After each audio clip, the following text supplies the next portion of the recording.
So, if you're an architect or architect student or 3D visualizer or professionals, chances are you may start with SketchUp, myself included, and you might be wondering why do some people or most people move from SketchUp to 3ds Max. Now I'm going to explain what it means and what it's used for and why you should move from SketchUp to 3ds Max, but in a good way. Let's go. Now, let's start with SketchUp first. Obviously, I talked many things about SketchUp. You can look at my previous playlist, the Hyper System Part 1, so you can understand how SketchUp works. Now, obviously, I talked a lot about SketchUp, push pull, using commands. It's very easy, basics, special, especially for beginners, and perfect for beginners as well. And it is much basic. But the problem with SketchUp is that yes, you can add the materials, but the problem is that it doesn't give you realism that you really want in your render. You can only use it for concept design and using a modeling tool. And this is the reason why I recommend that you should switch from SketchUp to 3ds Max. But it's not that switching what I mean, but I'm going to explain that now. So I just talked about SketchUp. Now I'm going to talk about 3ds Max. 3ds Max obviously is also the most popular engine, modeling engine, but it is more complex than SketchUp. For example, if you do like furniture or gaming design or very complex curve, even this little fake flower over here, you know what I mean? Even that very complicated geometry, complex shapes, 3D Express can do that very smoothly, no messy lines, like perfectly like perfect mesh, okay? Not like SketchUp. But the problem is that 3ds Max is complicated. It's not perfect for complete beginners. Maybe you might be a complete beginner, maybe not. But in my system, I'm going to simplify what you should do with 3ds Max, and it is not as you think. Now, obviously, I'll also be talking about corner render and all that stuff, but that will be in my future videos. But for now,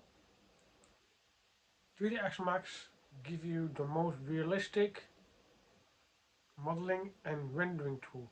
So the aim is, if you want to get into visualization, yeah, from SketchUp, and you want the most realistic visualization, like hyper realistic, photorealistic renders, then you should go for corner render or V-Ray. But for this hyper system, I'll be using corner render. Now, SketchUp is not, okay, corner render is not available for SketchUp, which is a sad thing. But that's the reason why I came up with a trick why you should use SketchUp, convert it into 3ds Max, and then we carry on from there.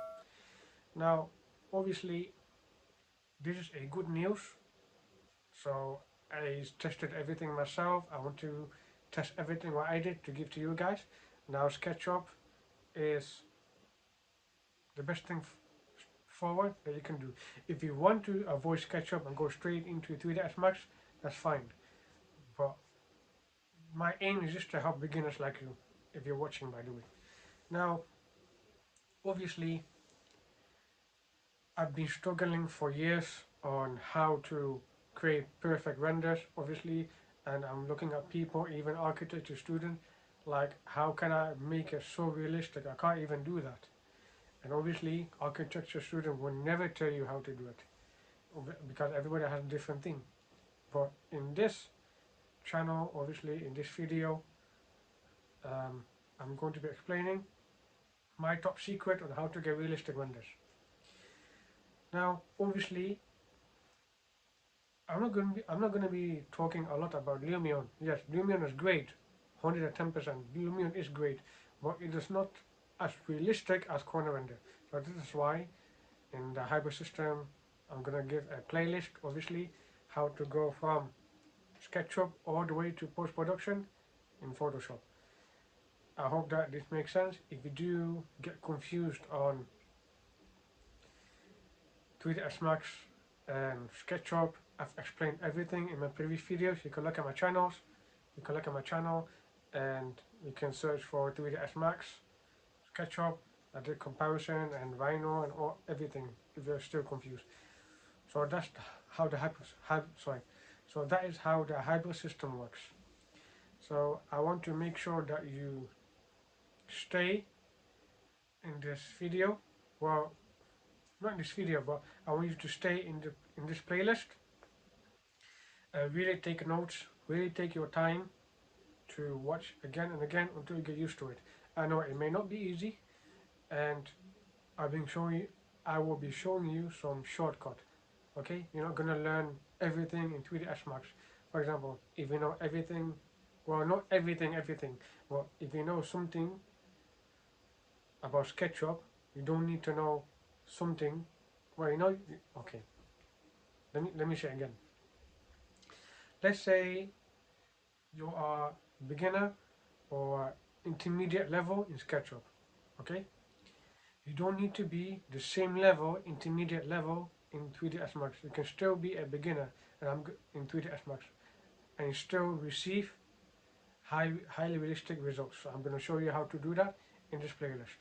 So if you do have any questions, you can let me know down in the Instagram uh, below or in the comment below. I will leave a link for it. And if you can like, comment and subscribe to this video, it helps boost the algorithm to reach more people like you and get more people into visualization and to get more people uh, enjoy visualization basically. But obviously, if you are interested in working with me, I will leave a booking link down below. And just if you have any question, if you want to like to have a call with me, just to ask any question about visualization, how to go from zero to hero render. If not, then just stay around in the channel where I'm going to post about how to do each stuff and to give you more valuable about visualization. So yeah, thank you so much for watching this video, and I will see you on the next one.